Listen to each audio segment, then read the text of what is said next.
associe une forte charge affective, il aime le contact avec les agriculteurs, il va déjeuner chez eux, dormir chez eux, visiter leurs champs, il s'intéresse à l'agroécologie. Voilà, il en recueille beaucoup de satisfaction et en même temps, ça va rentrer en tension interne avec sa volonté de construire un format rationnel d'organisation et de revendiquer l'autonomie des agriculteurs. Alors, une membre d'ONG, donc par exemple Sophia, elle dit qu'elle a été élevée comme un homme elle a une trentaine d'années comme Marc au moment de l'expérience de la filière. Elle a été élevée comme un homme par son père, elle est l'aînée d'une famille nombreuse, donc elle a toujours participé à des activités caritatives. Elle répète souvent dans le cours de la filière qu'elle aime bien aider son prochain et donc elle se met toujours au service des besoins à la fois des acheteurs, des agriculteurs, de la filière, quitte à ne pas dormir la nuit, à risquer d'avoir un accident de voiture pour aller sauver le coton qui n'a pas été égrené, etc. Et la manière dont elle narre la façon dont elle s'est engagée pour porter secours à son frère qui était à l'hôpital à la suite d'un accident rappelle donc la manière dont elle s'engage dans la filière sous une forme assez exaltée, en parlant comme si c'était une grande aventure, quelque chose de nouveau qui lui permet de rencontrer de nouvelles personnes. Et elle se valorise en même temps par rapport aux autres employés de l'ONG, donc elle valorise sa singularité, parce que les autres employés, dit-elle, n'ont pas intérêt à s'engager dans ce type de projet, n'aiment pas prendre de risques, etc. Elle en a rien à faire, elle y va et elle sert ce projet. Voilà. En même temps, elle crée des formes de contre-dons un petit peu ambivalentes vis-à-vis des agriculteurs. Pour les agriculteurs, donc très vite, je voulais présenter 2 portraits, je vais les résumer extrêmement vite. Donc on a un agriculteur qui a une trajectoire, il est né dans une famille très pauvre de 15 enfants qui vivait dans une moradia. Et donc il raconte que, lui, contrairement à ses frères et sœurs, contrairement à tous ceux qui l'entouraient, il s'est toujours senti révolté par les méthodes du patron, qu'il trouvait totalement injustes, parce que non justifié, puisque le patron cherchait toujours à imposer, il enfermait donc les agriculteurs dans un système, dans un univers clos, paternaliste, etc. Et lui était toujours en train de questionner, donc, et il aimait bien, même s'il n'avait pas eu accès à l'école, il a toujours cherché à avoir des formes d'apprentissage avec des bénévoles, etc. Et donc, dans la filière, c'est pareil, ça lui permet d'avoir accès à des nouvelles formes de connaissances, de questionnement, etc. Donc, et ça lui permet de continuer à valoriser cette singularité de lui-même et de justifier son engagement dans l'action. Alors, il y aurait toute une discussion à avoir sur la question du pouvoir entre les agriculteurs et les acheteurs. Bon, bah là, je ne vais pas avoir le temps d'en parler. La dernière agricultrice, c'est... alors, c'est pareil, elle valorise extrêmement... le fait qu'elle a jamais... elle s'est toujours sentie extrêmement différente de tous ceux qui l'entouraient. Même si elle vivait dans un monde très précaire, très difficile, etc., elle faisait des cours liés à la médecine alternative, au spiritisme, elle essayait toujours d'enrichir son esprit de nouvelles choses, même si elle avait des préoccupations matérielles très importantes. Et l'agroécologie, pour elle, c'est une manière de se réapproprier aussi ces formes-là d'une manière plus concrète. Et donc, elle justifie son engagement dans la filière sous cette manière-là. Et elle traite les autres agriculteurs d'imbéciles, d'ignorants, qui ne comprennent rien. Et donc, elle manifeste sa fierté d'être capable de mieux comprendre, de mieux saisir les enjeux. Donc, elle se sert de l'expérience de la filière pour valoriser sa singularité.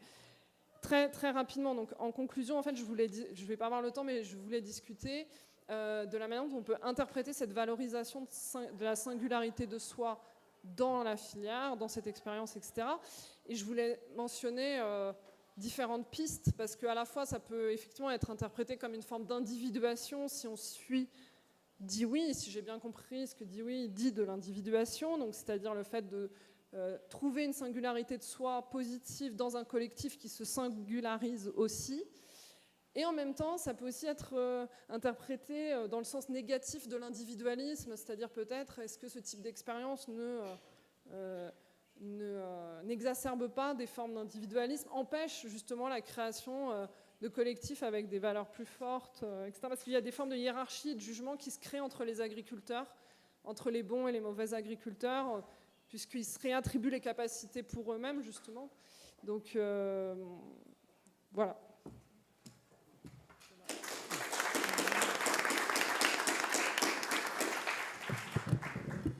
Obrigado, Lohan. Alô. Agora nós temos alguns minutos para debater e, como figura principal, para iniciar os comentários sobre os textos, acho que depois a gente poderá acolher também algumas perguntas do auditório. Eu deixo a palavra com o Gabriel Peters, da Universidade Federal de Pernambuco. Gabriel, só um pequeno comentário. Eu também, ao final, depois da tua fala, eu gostaria de colocar uma questão, mas eu deixo para falar depois, tá bom? Muito obrigado. Bom, pessoal, muito boa tarde. Eu queria, antes de tudo, agradecer aos organizadores do evento, Lohan, Sayonara, Diogo, Rodrigo, Daniel, professor Nicolas Dodier.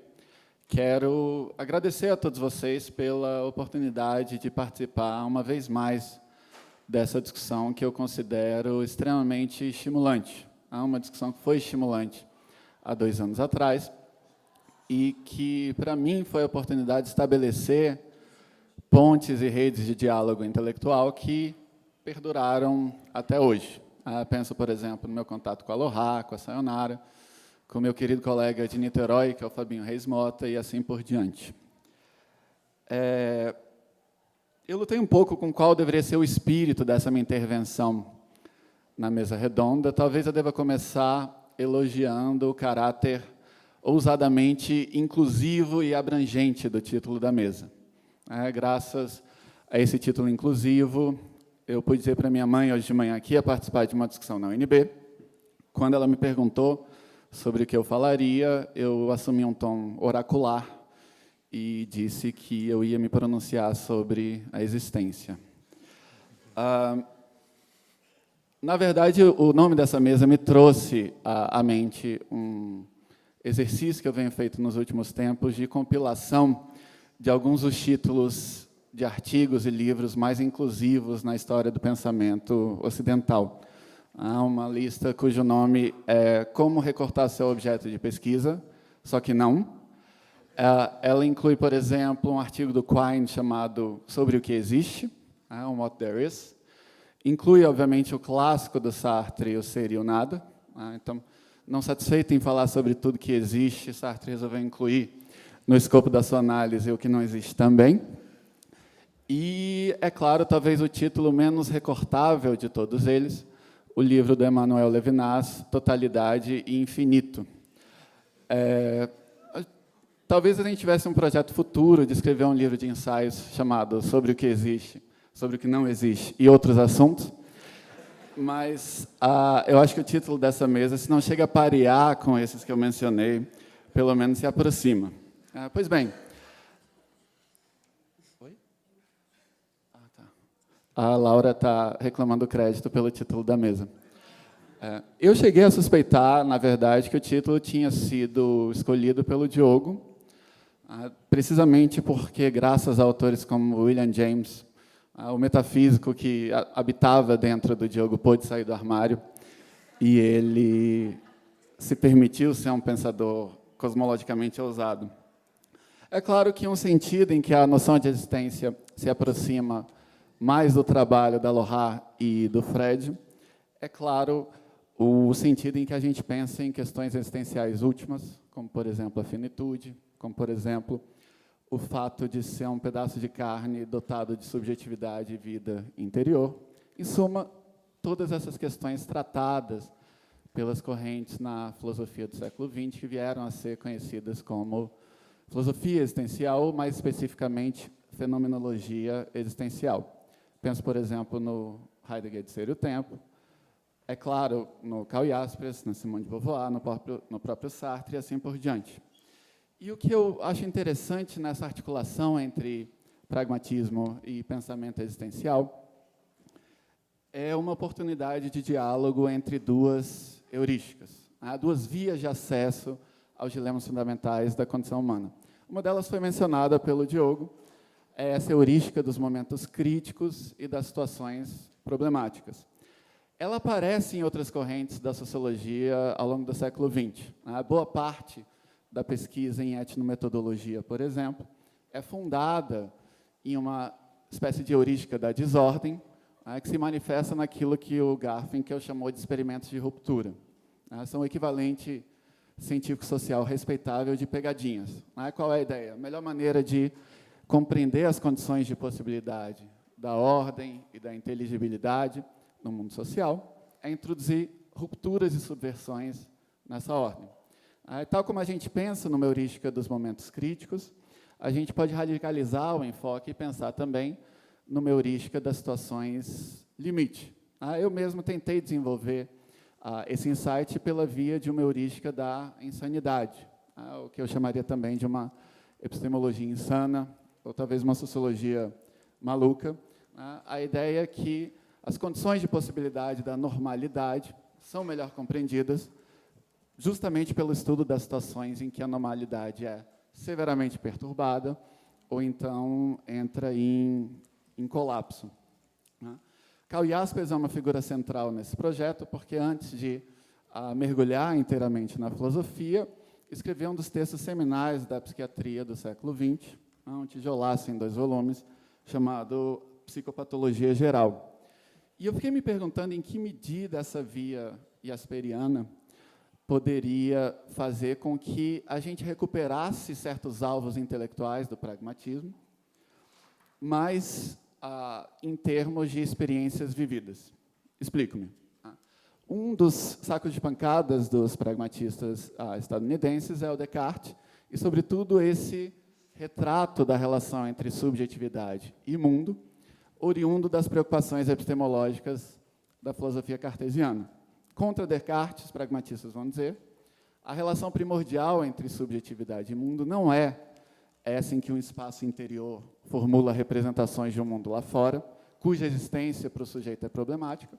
Ao contrário, é uma relação em que a existência do mundo é tida como indubitável, para além de qualquer dúvida sensata.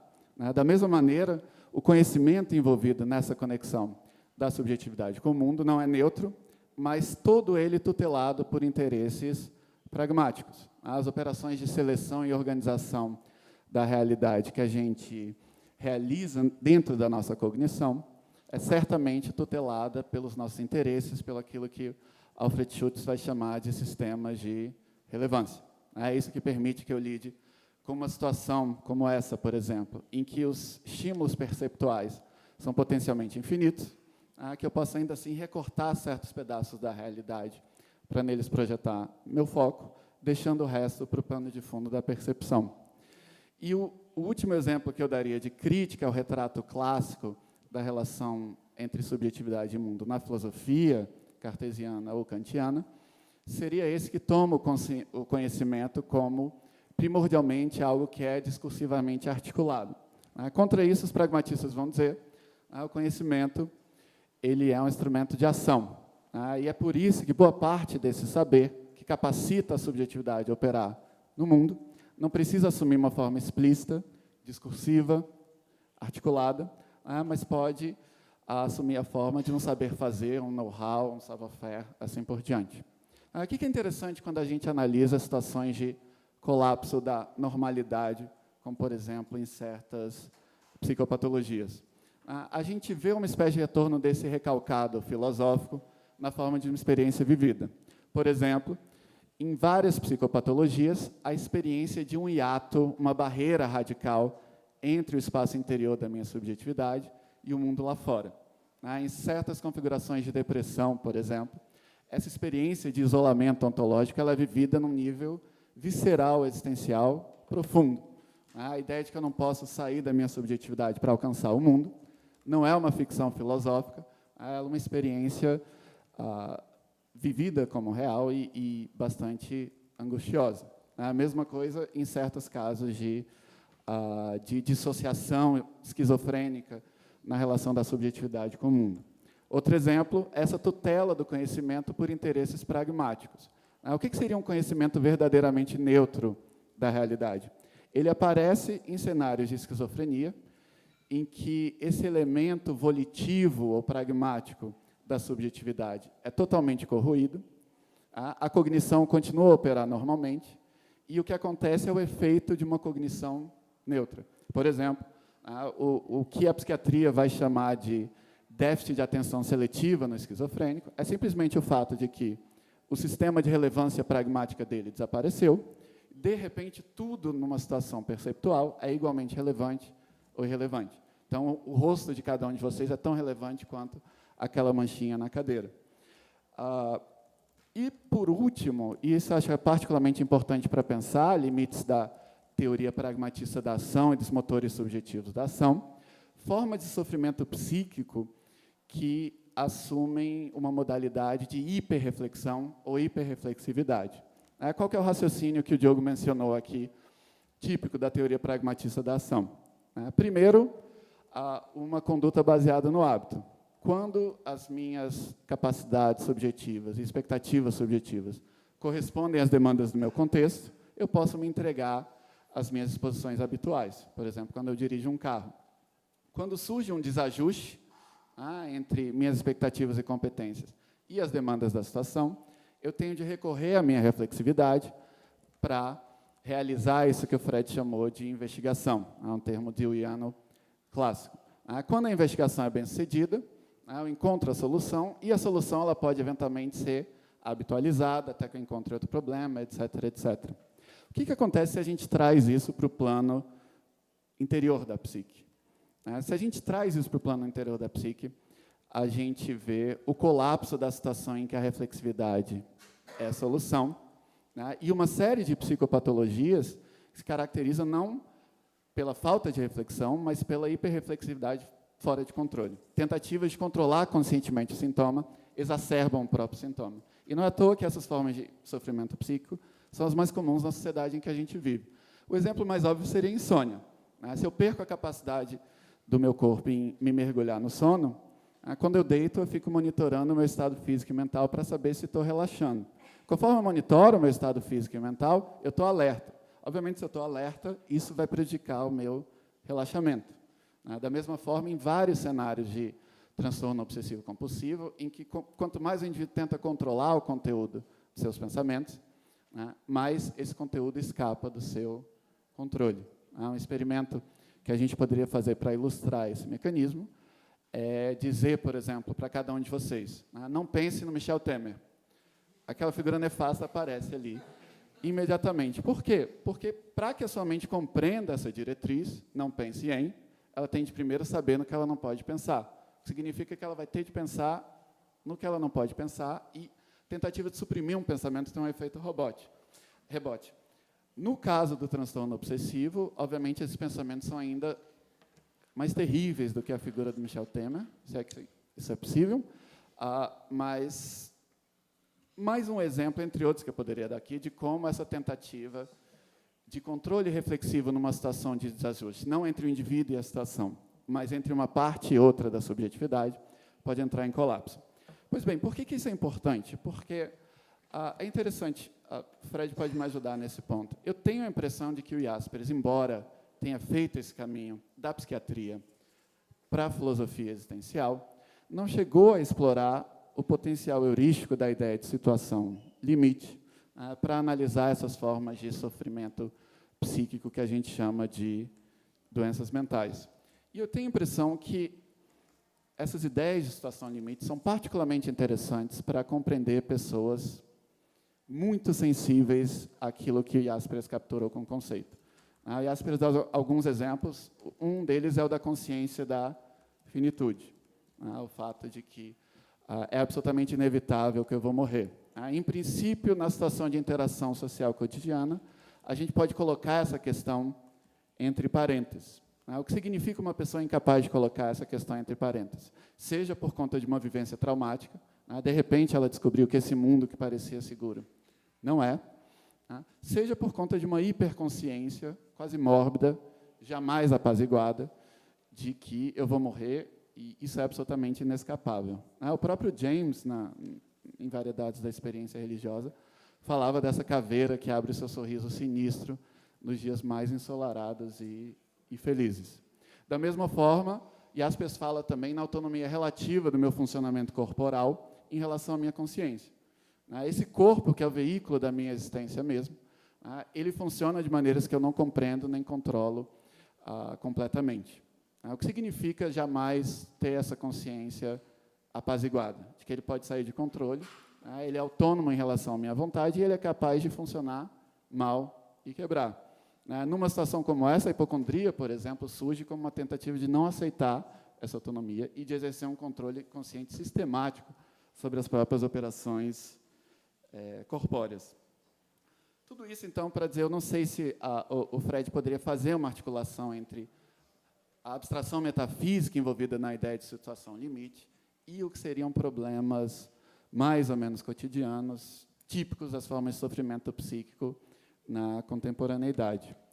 E uma última questão, talvez, para o Freud, se não existe um confronto aí entre a verdade e o valor.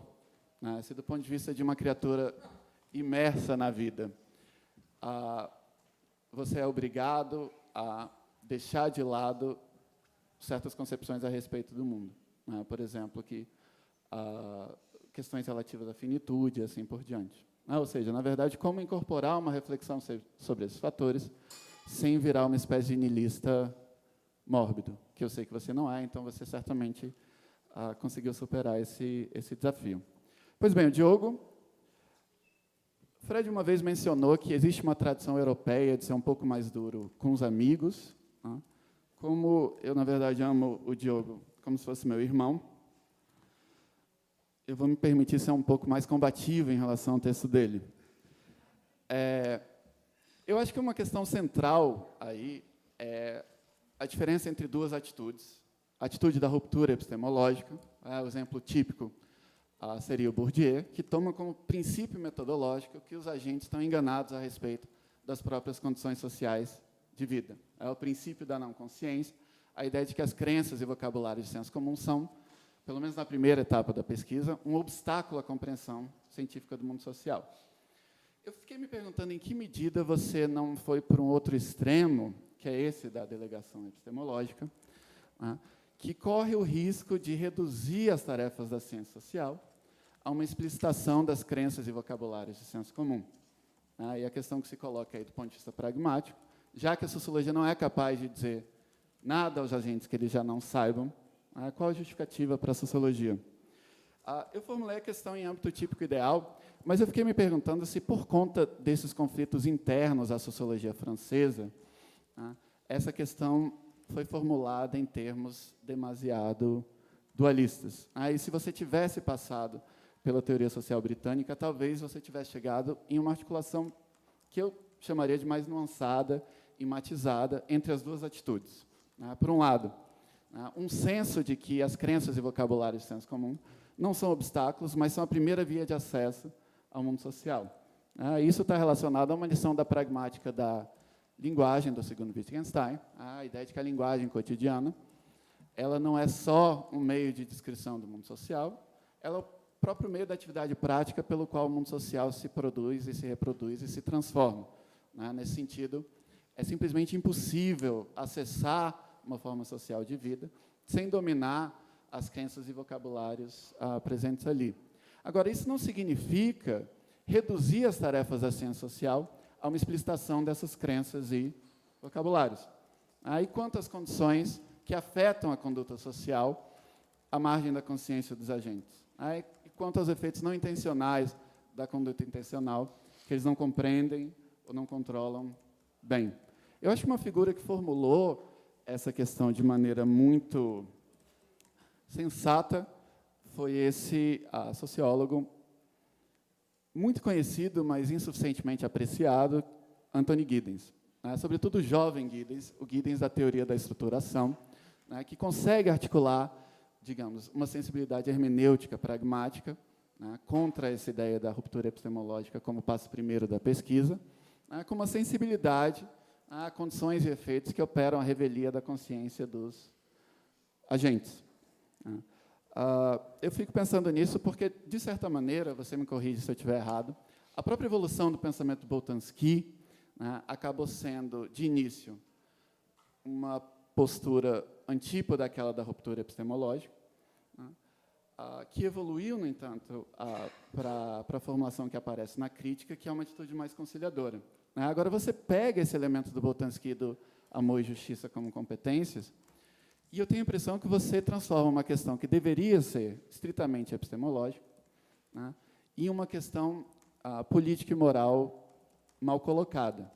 Né, porque é relativamente fácil fazer esse jogo e dizer, por exemplo, que a atitude segundo a qual a cientista social sabe mais do que os agentes a respeito das suas condições sociais de existência é arrogância, aristocratismo, elitismo e assim por diante.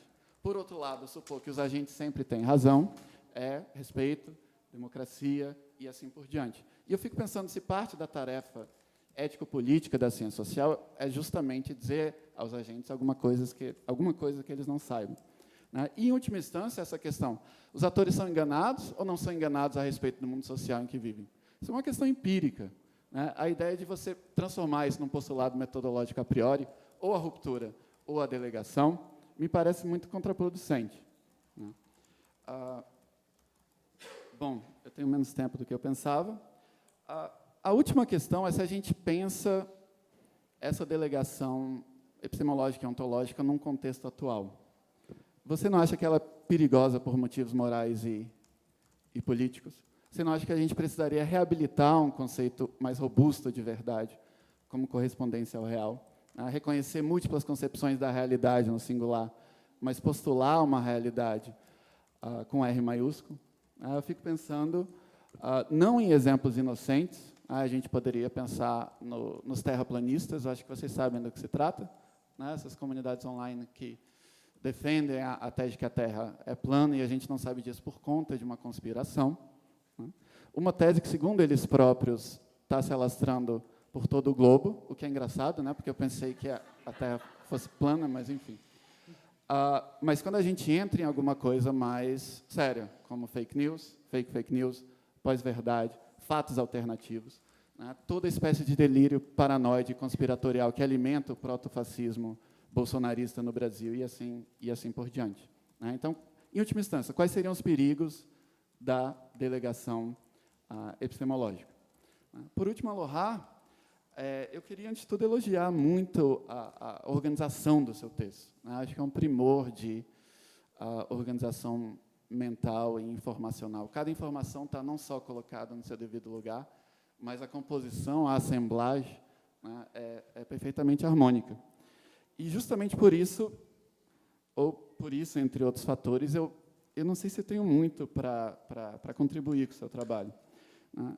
Eu diria que, talvez, essa concepção radicalmente processual do social, né, em processo de feitura, ela é apresentada para você como uma novidade francesa, quando, na verdade, se a gente pensa numa constelação intelectual mais abrangente, ela não é assim tão nova. Né? Você citou Zimmer, a gente poderia justamente retornar ao conceito zimmeriano de associação, que é precisamente uma tentativa de afastar qualquer conotação de fechamento e acabamento associada à ideia de sociedade. Você tem toda a tradição da microsociologia estadunidense, de novo, com essa concepção do social como uma construção contínua e contingente. Então, eu fiquei pensando se não seria o caso de ampliar esse seu repertório de formulações. A outra coisa que eu sinto, e eu juro que eu não quero fazer psicanálise selvagem, como eu já fiz com o Diogo, mas eu sinto que você tem um interesse imenso sobre a interioridade psíquica dos agentes que você está estudando.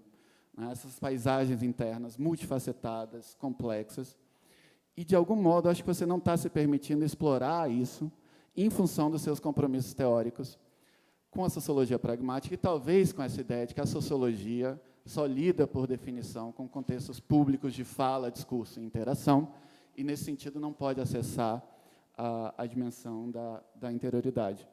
Eu penso nisso porque, toda vez que você dá sugestões extremamente fecundas nesse sentido, você acaba não entrando nessa caverna da subjetividade.